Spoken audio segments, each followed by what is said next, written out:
So we are in chapter 19. So before we go to 19, just a quick look back into 18, right? 18, 19, and 20 are more or less a block because of the main characters who are in the narrative in these three chapters. We see it has a lot to do with Saul and David, of course, and Saul's children. So Jonathan, Michael have big roles to play in the narrative. Michal have big roles to play in the narrative in 18, 19, and 20. So it compels us to look at this relationship, right? There is a parent-child relationship between Saul and Jonathan and Michal, and then David, how they have to take positions, right, among themselves. So we got a brief introduction to that in chapter 18, where we saw that in chapter 18, Saul begins to hate David because of the adulation that he's receiving, the leadership that he's showing. And in all of this, he sees a threat to his own kingship, right? So in 18, we see how Saul tried to covertly, secretly kill David. He tried to kill him by spear. He tried to kill him indirectly by positioning him in harm's way with the Philistines, right? And in that, we saw how both Jonathan and Michael, both of them loved David, but in different ways. Jonathan's love for David was a very spiritually empowered love. It's something because we were told that their hearts were knit together.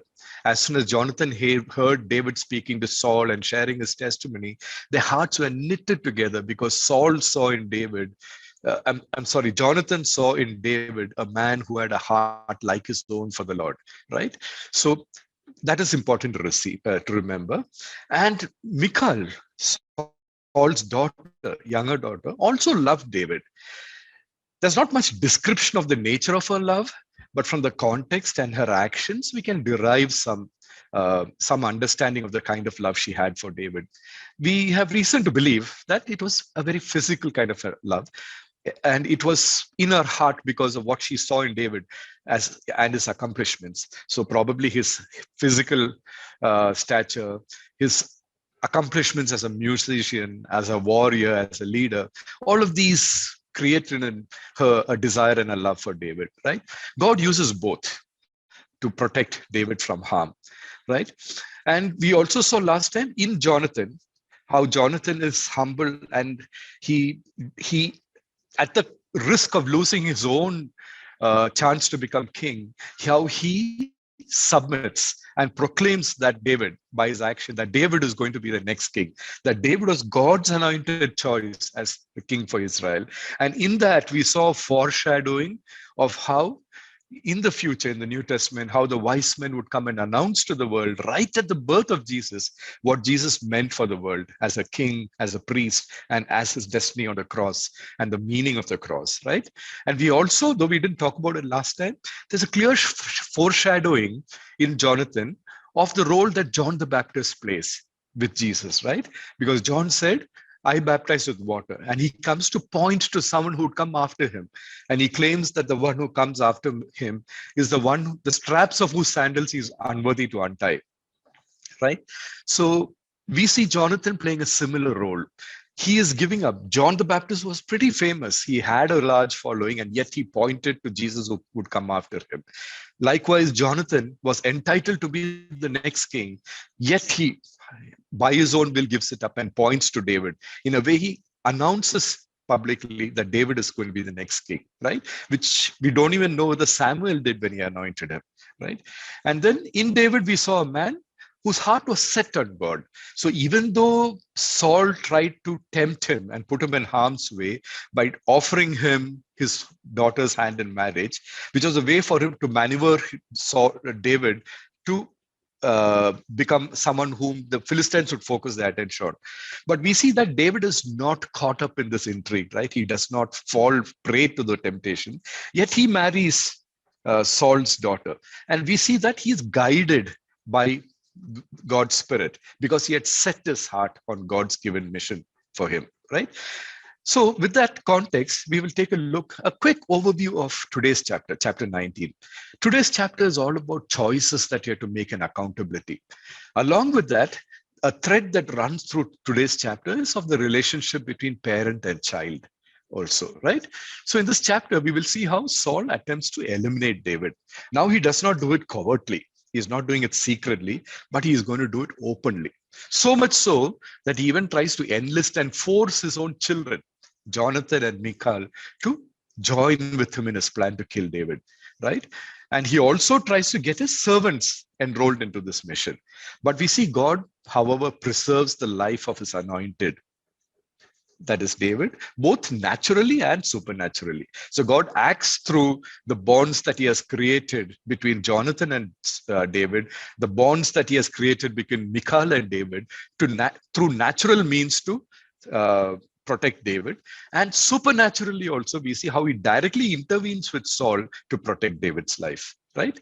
We will look at the contrasting bonds of love. Last time we said that the love that was shared between David and Saul's children, Jonathan and Michal, were contrasting. They were not the same type. One was spiritual, one was physical. And we will see how this contrasting nature of the bond of love between David and each of Saul's children produce different approaches when they are challenged by Saul to capture David and to kill him. Right? And in this chapter, finally, in a way, it brings a closure to Saul's failure as a king.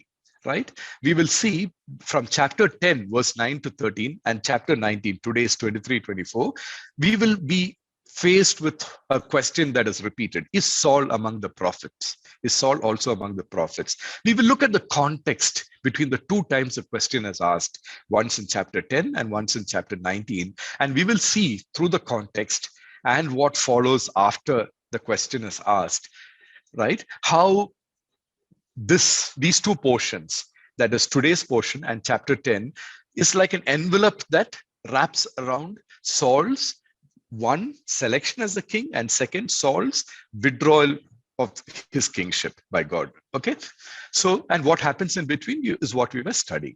So with that, let's get into today's portion. I was thinking that see, some of us might have been able to read this portion, but some might not have. So I think it's a good idea for us to actually read the word, the portion that we are actually going to study. The first part is 1 Samuel chapter 19, verse 1 to 10. So could somebody actually just read that portion before we look at a question that will allow us to dig deeper into this portion? Anybody? Explain the harp. Yeah, that's good. So we'll stop there. And then we'll read the rest as we move into the next question. Okay.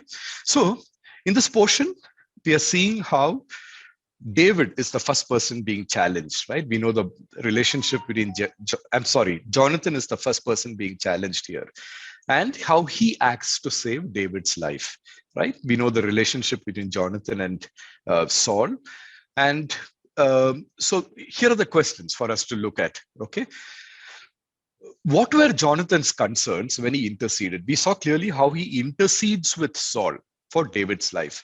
One is he first warns him, and then he intercedes with Saul. It's very interesting because the word says, Jonathan tells David, I will go and stand with my father in the field where you are. Okay. So first, one, he warns him. Second, he says, I'm going to stand with my father, and then I'm going to reason with him. Right? So we see what were Jonathan's concern when he interceded with Saul for David's life. Why was Saul persuaded to spare David? But that lasted only for a brief period of time, right? Because the end of this portion, we already saw that Saul is again trying to kill David, right? So look at this portion. Think about what you know, what we studied about as the relationship between Jonathan and David, also the relationship with Jonathan and Saul. Think about what we know about their context. What was their understanding of the Lord's commandments and laws, right? So all of this must have played into the way Jonathan intercedes and attempts to save David's life. So the question again, what were Jonathan's concerns when he interceded with Saul for David's life? Why was Saul persuaded to spare David? But why did it only last for a period of time? That's the first question. So let's just dig into this, okay? But one thing that I just want to explore that I think we did not explore very carefully is, I was just trying to prompt that. What about Saul? I'm just looking at the people in the study, right? We are all children. We all have parents, right? So that role of a child and a parent exists. We are also parents. A lot of us are parents. We have children. Correct. So I think it's good for us to just take a look at this dynamics of this parent-child relationship and what the scripture has to say about it, right? So what is the relationship between Jonathan and David?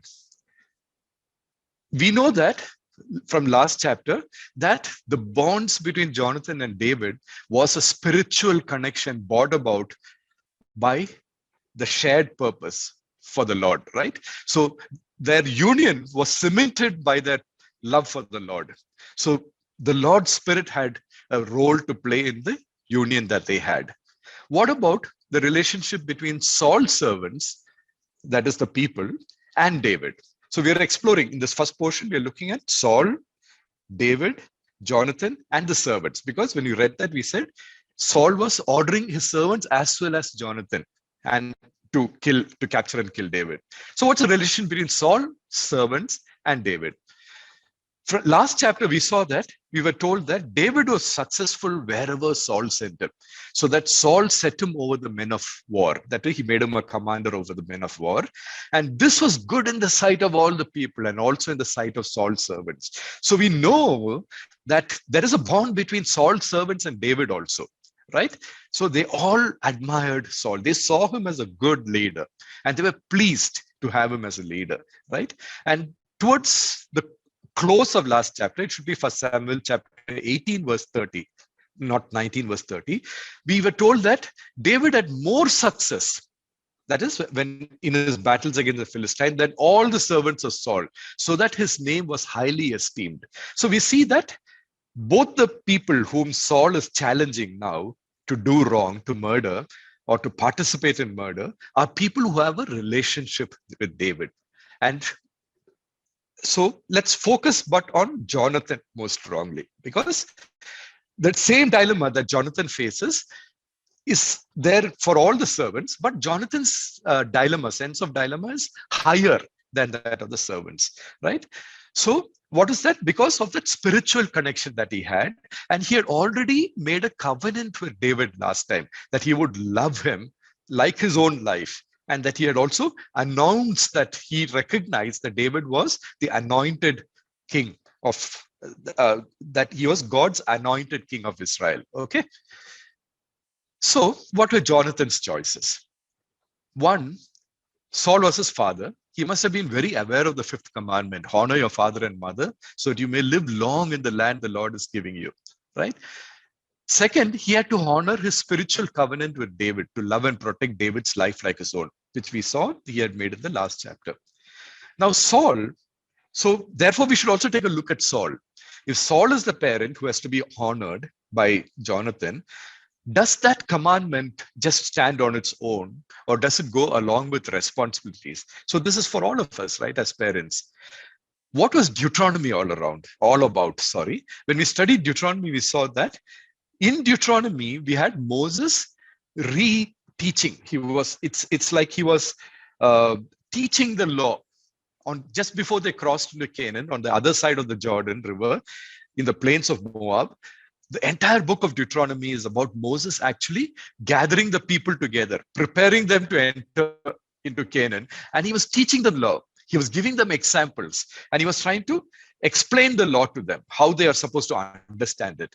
So if we look at how he talked about, what he talked about as a relationship between parent and child, he had one commandment for every parent. There was a responsibility that every parent had, which made the honor your father and mother commandment very significant, right? It's the foundation on which that fifth commandment is built. And what did Moses teach the Israelites? He said, every parent, impress the laws and commandments of the Lord on your children, right? Talk about it when you sit at home and when you walk along the road. In effect, Moses was telling them, impress on it by all your actions, wherever you are.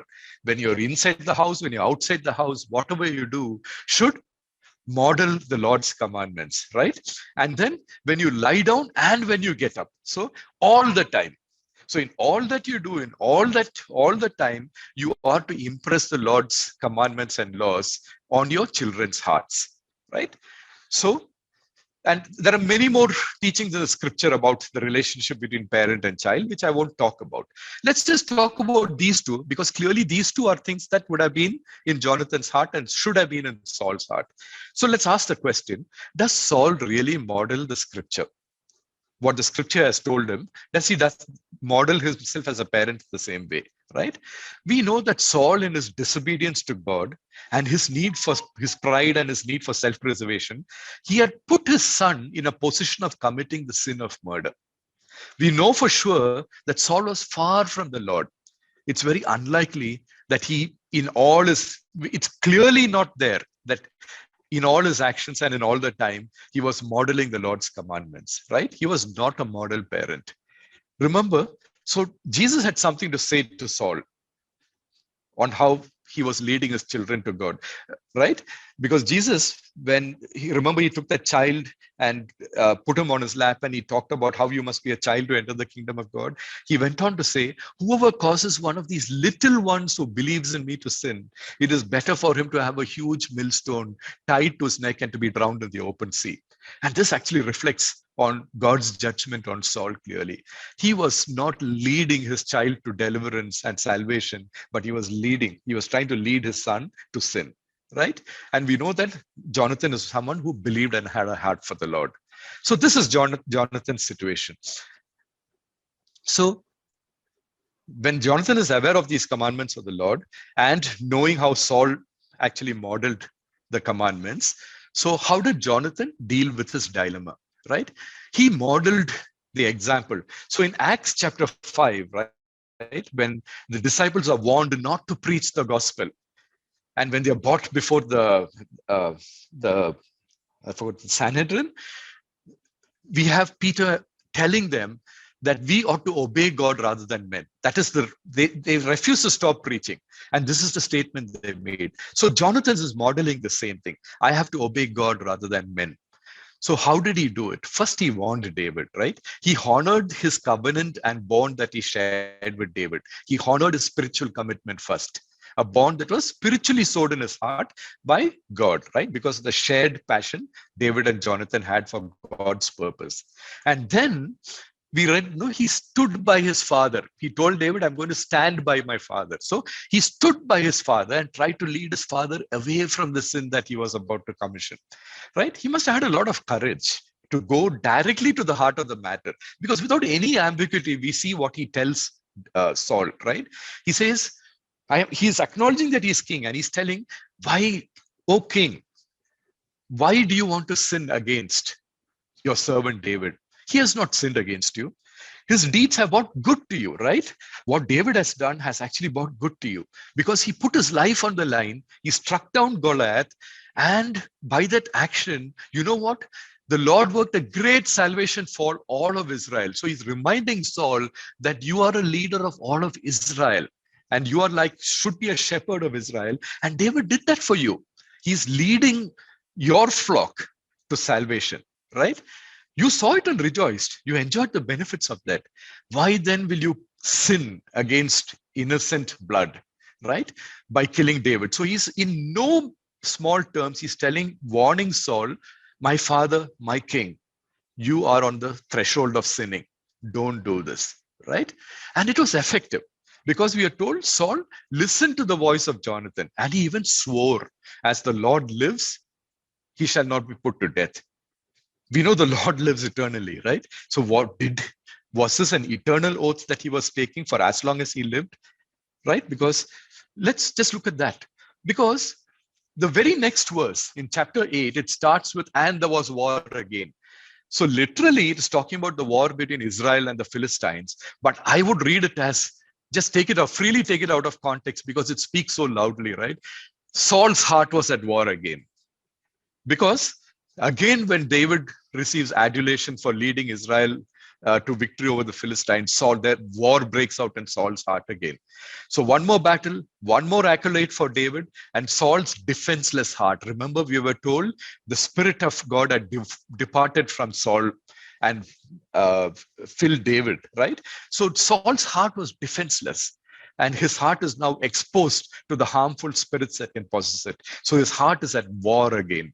And what's the result? He tries to pin David to the wall with a spear. So that's why Saul's heart could not be surrendered to the Lord for more than a short period of time. Okay, so with that, let's move to the next question, verses 11 to 17. Could somebody read that portion, please? So in this portion, now we are exploring the challenge that Michal faces. She is also being enrolled into Saul's plan to take David's life. Last chapter, we saw how David and Michal were also united in a bond of love. So now let's look at the nature of that bond that they shared, right? We said last time it was a physical bond which moves Michal to stand up against Saul's authority. So take that context, what we know about Michal's bond of love with David. Read what we know about Michal's values and how she strategizes herself to save David's life. All that she says has significance, right? Her actions and her words have significance. And then ask yourself the question, what do you think about the way Michal saves David's life? In contrast with Jonathan's method, what can we learn about Michal's character? So clearly, what made up Michal spiritually, physically, contributes to how she responds to the challenge that she faces. So the question again, what do you think about the way Michal saves David's life, right? And in contrast with Jonathan's method, what can we learn about her character? That's the next question. So let's just look at this a little more deeper.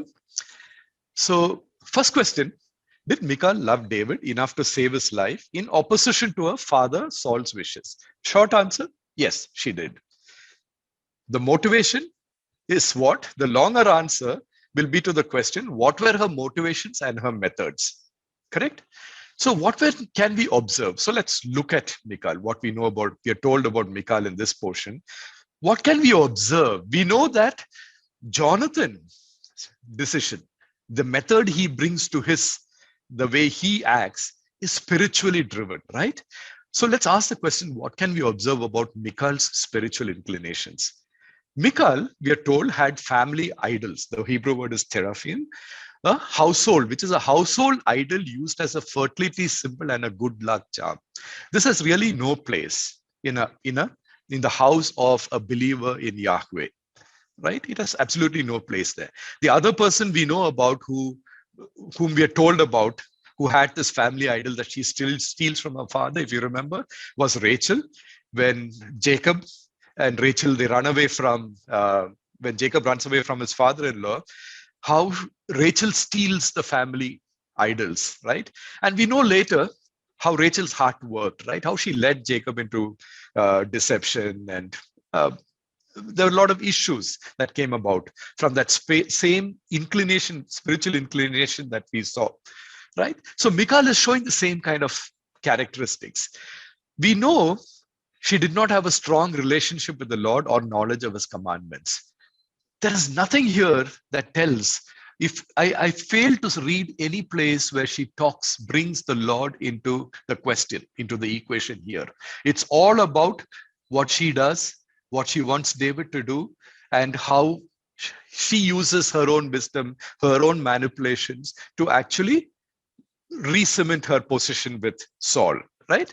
So there is no revelation of the Lord's guiding her in anything that she does.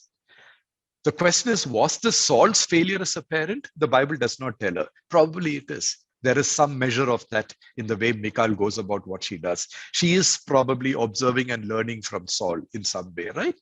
Because remember, Moses had told them that you must model in everything you do, as well as all the time, as a parental, the model, right? You must model the Lord's commandments to your children, which clearly Saul did not. So there is Saul's failure also here, right? So the question is, Michal being in this position, what was Michal's compass that would guide her plans and actions? Was it spiritual? Was her compass a spiritual compass? Or was it human wisdom and the need for self-preservation, right? And so let's look at what were the beliefs that guided her method. First, she makes a right choice to rescue David from Saul's harm's way. We know that to that extent, The Lord was acting through her. And in a very literal way, right? She acts just like how Rahab saved the spies from Jericho. She lets him out through a window, right? She lets him down through a window and asks him to run away. And she even buys time for him by taking this idol and faking that Saul is lying down in the bedroom on the bed. And right, he's still there, right? But he's very ill. Probably she told Saul's servants that he has COVID or something equivalent of that, which is why they let him there, right? But Saul sees through Saul sees through this, and he tells the servants, "Go bring him back on his bed. I don't really care," right? So clearly, we see in all that Saul does that there is no mention of her awareness of God's purpose or God's sovereignty that was guiding her. Unlike Rahab, though she was acting like how Rahab did, Rahab, we knew, had acknowledged God's sovereignty. And that is why she shifted her position from the Canaanites to the spies, even placing her life on the line, right? So is Michal now placing her life on the line to save David? We will look at that, okay? Second thing we see is she buys time for David to escape. And what is the object that she uses? What is the tool that she uses? The nearest object for her is her family idol. So that tells a story, right? The nearest tools that she has are not spiritual tools. They are the family idols that are there with her. So the nearest spiritual, so to speak, spiritual tool she can lay her hand on to help her were the idols she had stored at home. So she was bereft of any other spiritual tools that she could use because she had idols in her home. And that was her focus, right? So that's what she used to buy time for David to escape. Then how does she rescue herself from Saul's wrath? To an extent, she throws David under the bus, right? Like Santosh is trying to point out. She tells Saul, I did this too. It was under threat to my life. Otherwise, I would have lost my life, right? So I had to let him go so that I knew that you wanted his life, but I had to let him go because my life was on the line. What was she doing here? She was relying on her knowledge of Saul's concern and care for her as her daughter, that he would have some concern and care for his daughter's life. She was using that to escape Saul's wrath. So we see that she's very aware of human emotions and she's manipulating her father's emotions to preserve her own life, right? So unlike Jonathan, Michal shows no consciousness of the rightness or the wrongness of her father's desire to kill David. She has no real concern to lead or attempt to lead her father's steps, right? And when she sees that he's doing wrong, the big question is, did she even think that her father was doing wrong? In her way of thinking, probably Saul was trying to preserve his kingship, and that was fine. Whereas she was trying to, she had this love for David, and she was just trying to save David. Probably she knew that David somehow would reclaim his kingship at some point, and then she could be reunited with him. We will look more of that in the later chapters, right? So her concern for David stems from her own needs. It is not a spiritual concern. And she probably was even unaware of the rightness and wrongness of what Saul was trying to do, unlike Jonathan. So we see that we clearly see that there's a lack of a spiritual compass to guide her. Right? So with that, let's move to the last portion. So this portion, we see how Saul is finally fleeing to Samuel, right, at Ramah, and he's seeking refuge there. And we see now the Holy Spirit directly intervening to oppose and to fail Saul's plans, right? So this portion is also public, like I told in the beginning, it's publicly bringing a closure to Saul's spiritual sustainability, to Saul's suitability as a king, by the same sign that was used to proclaim his selection as a king, right? The sign of prophecy. So what we should do is, let's contrast the two times Saul was caused by the Holy Spirit to prophesy, way back in chapter 10, verse 9 to 13, and now. And let's ask ourselves the question, the same question that the people are asking, is Saul among the prophets? So in both these cases, let's look at this question, how would we answer it? Right? Between the first time and the last time, how would we answer it? Just a word to note that in some versions, it says Saul stripped off his clothes and lay down naked all day and night. So here it is not an allusion that he was bare, physically bare naked. To strip off his clothing implies that he took off his outer garments, the royal garments that denoted his prestige and royalty, and he was humbled before Samuel, right? And he lay humbled. He was forced to be humbled, and he lay humbled in his plain linen garments that were worn under the royal robes. That's how you should read that portion. So back to the question. Contrast the two times Saul was caused by the Holy Spirit to prophesy in this portion as well as in chapter 10. How would you answer the question, is Saul among the prophets? The question that's asked in both the cases.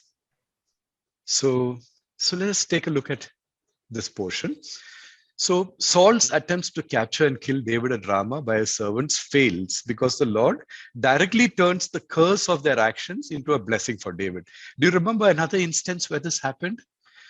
Remember, Abraham was promised that those who bless you will be blessed and those who curse you will be cursed. And we saw that happening when Israel was traveling through the desert, right? Somebody had something to say?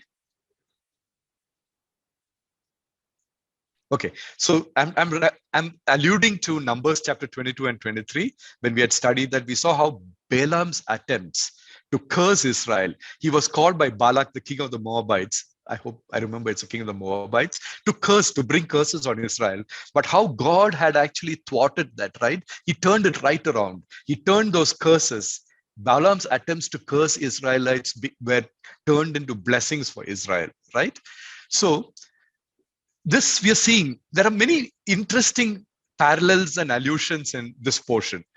But before that, we do not know what the servants prophesied, but we know for sure when we are told they were filled with the Holy Spirit and they prophesied, it must have been in alignment with God's plans and purpose for David and Israel. Like Vineet was reminding her, God was moving the finger forward, right?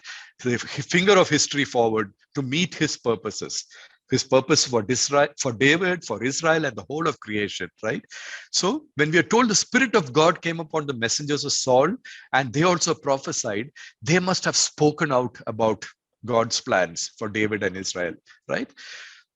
And so we also saw this. I was reminding of this parallel between Balaam and Balaam's attempts to curse Israel and how that turned out, right? Another thing is, I haven't got it in the notes, but this 3 attempts, where others, I think Balaam's case also, there were 3 attempts to curse Israel, and each of them turned into a blessing. I don't remember that. I need to go back and check. 3 attempts. Remember Peter? The 3 times he denied the Lord, right? So this is almost like 3 times when he was denying the Lord's commandments that must have been in his heart to preserve. So Saul was denying the Lord 3 times here. And then Saul himself goes and he's humiliated, right? And remember how the Lord actually restores Peter by 3 times asking him, do you love me? And here in a way is also, he's putting Saul in that place. He's humiliating and bringing him down and reminding him that he is sovereign by what he does to Saul, right? So we see that after 3 attempts to capture and kill David, Saul takes it on himself. And the Lord turns that also as an instrument of blessing, because we are told the Spirit of God came upon Saul also. And he went, as he went, he prophesied until he came to the camp where Samuel and David were. So what's the difference between the context and intents of the question? Is Saul also among the prophets? So we saw 2 times this question asked. The first time, when that question was asked, we know from the context that Saul was filled with the Holy Spirit, and he prophesied as a sign of affirmation to all the people he was in public view when he did that. And it was a sign of affirmation to him and to everybody. It was a sign of announcement that he had been selected by God as king to further God's purposes, right? Because before he prophesied, we were told that God had changed Saul's innermost person. In verse 9, chapter 10, verse 9. And the question that the people asked, is even Saul among the prophets, became a proverb, we were told, in those days, right, among the people. So a proverb is a statement of wisdom teaching, right? And the lesson from that wisdom teaching was, so what the people took out, why it was a proverb was, God can enable and use and even a relatively unknown and untrained lay person like Saul as an instrument through whom he would speak and further his purpose. So the first time they took it as a proverb, as a wisdom teaching, how God could empower an even unknown lay person like Saul, because that was what Saul was in the eyes of the people until then, even in his own eyes, right? So the first time after, the second thing to notice, the first time after prophesying, we were told Saul rose up and he went to the high places. So he moved in the right direction where the finger of God was leading him. Right now, let's look at the second time. So, the second time Saul prophesies, he's accompanied by a stripping away of his royalty. Right? The royalty that he tried to seize and retain in disobedience, pride, and self-glorification. So this time when the question is asked, is Saul among the prophets? It's no longer a proverb, it's a searching question. And that question is, you can read it as, is our king still among the ones guided by God? We saw him as a layman, how he was guided by God. Is that still true? Is the question, right? And the second time, after prophesying, we see that Saul is brought down. We are told he lay down day and night before Saul in humiliation, right? So we see the finger of God moving in Saul's life here also. He's telling Saul, Saul, you're humbled. And what you're trying to do to David will not come to pass. Okay? So with that, I'm sorry about the time you're taking. We have the breakout question. So if people have to leave and have other things to do, please do that. Those who want to stay on, let's look at this breakout question. In this portion, we see it's all about choices, right? Do you side with Saul, your father, or your king, or do you stand up against him? Right? Everyone has aspirations at stake, like Jonathan and Michal had aspirations at stake that you have to take into account when you're challenged with a choice. Do you stand with Saul or do you stand against him? Do you stand with David? Right? So when Saul was finally brought into account, we saw how he was brought to account. The Lord showed him that he was accountable to him, right? It is much like how another Saul in the New Testament was brought to account, right? Saul of Tarsus. In Acts 26:14, when Saul is sharing his testimony, Saul, he recounts how he was converted. And he says that he heard this voice asking him in Aramaic, Saul, Saul, why are you persecuting me? You are hurting yourself by kicking against the gods. Right? That is goads, that is this instrument that is used to poke the cows and keep them on the path, right? You're kicking against that and you're hurting yourself when you try to persecute me. So similarly, when we are faced with a situation that has personal implications, how do we make choices? At such moments, how much does the knowledge that we have ultimate accountability to God influence us when we make choices? That's our question for the breakout.